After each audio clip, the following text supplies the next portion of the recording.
ایک بدماش نے یہ رپورٹ دی کہ اس امت کے اندر سے 4 چیزیں ختم کر دی جائیں تو یہ امت ختم ہو سکتی ہے۔ دنیا کے اوپر کتنی تہذیبیں ہیں جو دم توڑ گئیں تو پھر بعد سر بھی نہیں اٹھا سکی۔ بہت تحریکیں آپ پڑھیں، دنیا کی بہت ساری تہذیبیں ہیں، آج ساسانی تہذیب کے آثار بھی آپ کو نہیں ملتے، جبکہ 3150 سال انہوں نے حکومت کی ہے، تخت و تاج کے مالک رہے، یکے بعد دیگرے 150 حکمران ان کے تخت نشین ہوتے رہے، لیکن آج ان کا نام و نشان بھی نہیں پایا جاتا۔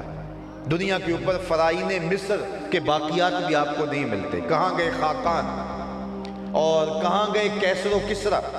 آج ان کی نہ تہذیب پائی جا رہی ہے نہ ان کا تمدن موجود ہے۔ وہ تہذیبیں کتنی زبانیں تھیں جنہوں نے عروج پایا، آج ان زبانوں کے رسم الخط بھی موجود نہیں ہے۔ دنیا کے کسی گوشے میں کوئی ماہرین ہے، کوئی آثار قدیمہ ظاہر ہوں تو ان کے پاس لے جایا جاتا ہے کہ یہ کون سی زبان ہے، ہمیں بتایا جائے، تو وہ کچھ اندازہ بتاتے ہیں۔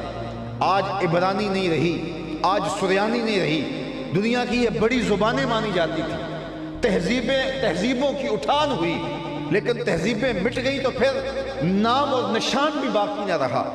لیکن دنیا نے دیکھا کہ بغداد کی گلیوں میں خون بہتا رہا، دنیا نے دیکھا کہ انسانی سروں سے مینار تعمیر کیا گیا، لوگوں نے یہ دیکھا کہ دجلہ کا بند توڑا گیا تو 1.25 لاکھ مسلمانوں کی لاشیں ہم نے تہہ خانوں سے اٹھائیں، لیکن کوئی کہتا نہیں تھا کہ اب مسلمان دوبارہ بھی اٹھیں گے۔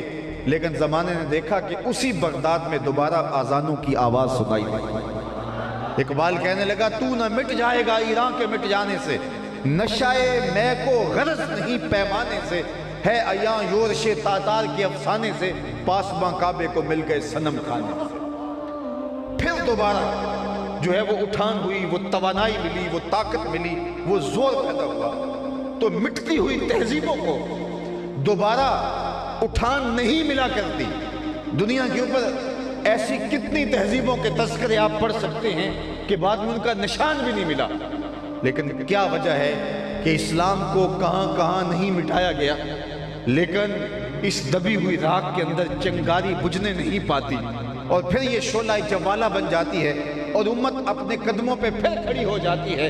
لگتا ہے کہ ان کو مٹا دیا گیا، ان کی خاک بھی ہواؤں میں اڑا دی گئی، لیکن یہ اٹھتے ہیں اور پوری آب و تاب کے ساتھ میدان عمل میں پھر موجود ہوتے ہیں۔ تو وہ کون سی توانائی ہے، وہ کون سی چیز ہے جو اس امت کو مرنے نہیں دیتی؟ تو انہوں نے کہا 4 چیزیں ہیں جو اس امت کو مرنے نہیں دیتی۔ ایک چیز جو اس امت کو مرنے نہیں دیتی وہ قرآن ہے، دوسری چیز جہاد ہے، تیسری چیز حج ہے، اور چوتھی چیز جو اس امت کو مرنے نہیں دیتی وہ عشق رسالت مآب صلی اللہ علیہ وآلہ وسلم۔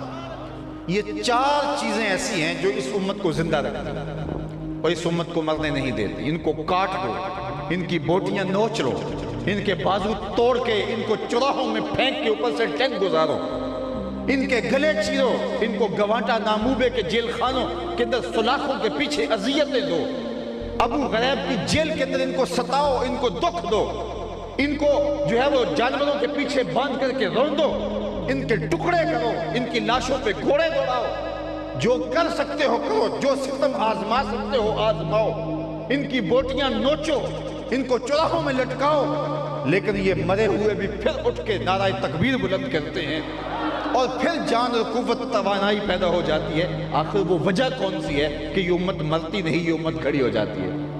تو انہوں نے کہا یہ 4 چیزیں اس امت کو مرنے نہیں دیتی۔ سب سے پہلی چیز قرآن۔ جب کسی بھی ملت، کسی بھی قوم کی تھیوری زندہ رہتی ہے، نظریہ زندہ رہتا ہے، تو قوم کبھی مرا نہیں کرتا۔ جب بھی پریکٹیکل کریں گے تو اسی کے مطابق آئے۔